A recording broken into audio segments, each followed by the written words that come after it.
The Complete Adventures of Charlie and Mr. Wonka. Charlie and the Chocolate Factory. Here comes Charlie. These two very old people are the father and mother of Mr. Bucket, and their names are Grandpa Joe and Grandma Josephine. And these two very old people are the father and mother of Miss Bucket, and their names are Grandpa George and Grandpa Georgina.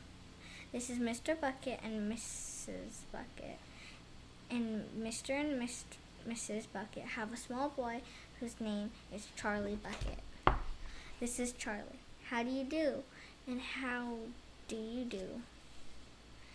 And how do you do again? He's pleased to meet you. The whole of this family, the 6 grown-ups, count them, and little Charlie lived together in a small wooden house at the edge of a great town. The house isn't nearly as large enough for so many people, and life was extremely uncomfortable for them all. There was only 2 rooms in the place altogether, and there was only 1 bed. The bed was given to the 4 old grandparents because they were so old and tired. They were so tired they never got out of it. Grandpa Joe and Grandpa Josephine on this side, and Grandpa George and Grandma Georgia on this side. Mr. and Mrs. Bucket and little Charlie slept in the other room upon mattresses on the floor. In the summertime, it wasn't too bad, but in the winter, freezing cold drafts blew across the floor all night long, and it was awful.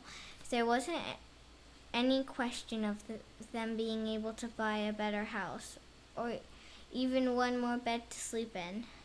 They were far too poor for that. Mr. Bucket was the only person in the family with a job. He worked in a toothpaste factory, where he sat all day long at a bench and screwed the little caps on the top of the tubes of toothpaste after the tubes had been filled. But a toothpaste cap screwer is never paid very much money. And poor Mr. Bucket, however hard he worked and however fast he screwed on the caps, was never able to make enough money to buy 1/2 of the things that so large a family needed. There wasn't even enough money to buy a proper food for them all. The only meals they could afford were bread and margarine for breakfast, boiled potatoes and cabbages for lunch, and cabbage soup for supper. Sundays were a bit better.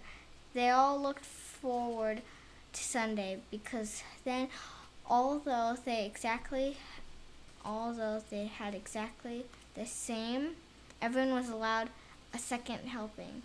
The Buckets, of course, didn't starve, but every one of them, and the 2 grandfathers and 2 grandmothers, Charlie's father and Charlie's mother, and especially the little Charlie himself, went about from morning till night with a horrible empty feeling in their tummies. Charlie felt it the worst of all, although his father and mother often went without their share of lunch or supper so that they could give it to him. It still wasn't nearly enough for a growing boy. He desperately wanted something more filling and satisfying than cabbage and cabbage soup. The one thing he longed for more than anything else was chocolate. Walking to school in the morning, Charlie could see great slabs of chocolate piled up high in the shop windows, and he would stop and stare and press his nose against the glass, his mouth watering like mad. Many times a day, he would see other children taking creamy candy bars out of their pockets and munching them greedily. And that, of course, was pure torture. Once a year on his birthday, did Charlie Bucket ever get to taste a bit of chocolate. The whole family saved up their money for that special occasion, and when the great day arrived, Charlie was always presented with one small chocolate bar to eat all by himself. And each time he received it on those marvelous birthday mornings, he would place it carefully in a small wooden box that he owned and treasure it as though it were a bar of solid gold.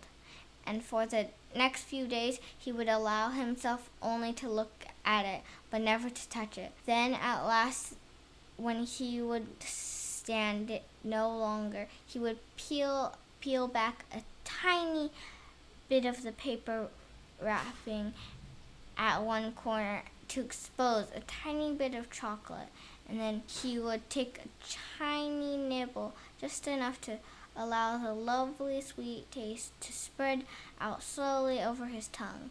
The next day he would take another tiny nibble, and so on and so on.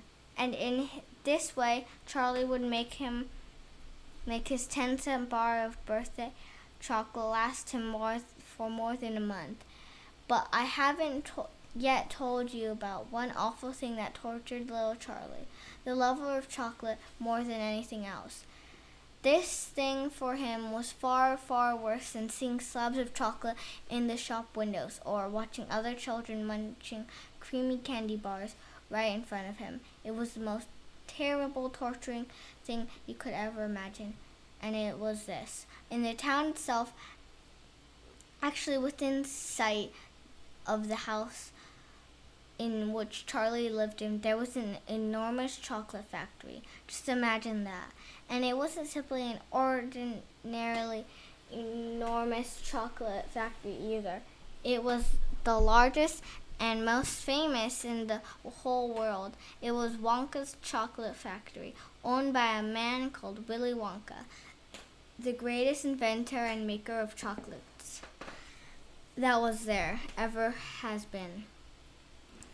And what a tremendous, marvelous place it was. It had huge iron gates leading into it, and a high wall surrounding it, and smoke blacking from its chimneys, and strange whistling sounds coming from the deep inside, and the outside walls for half a mile around in every direction. The air was scented with heavy, rich smell of melting chocolate. Twice a day on his way from school, little Charlie Bucket had to walk right past the gates of the factory. And every time he went by it, he would begin to walk very slowly. And he would hold his nose high in the air and take a long, deep sniffs of the gorgeous chocolatey smell all around him. Oh, how he loved that smell. And oh, how he wished he could go inside the factory and see what it was like.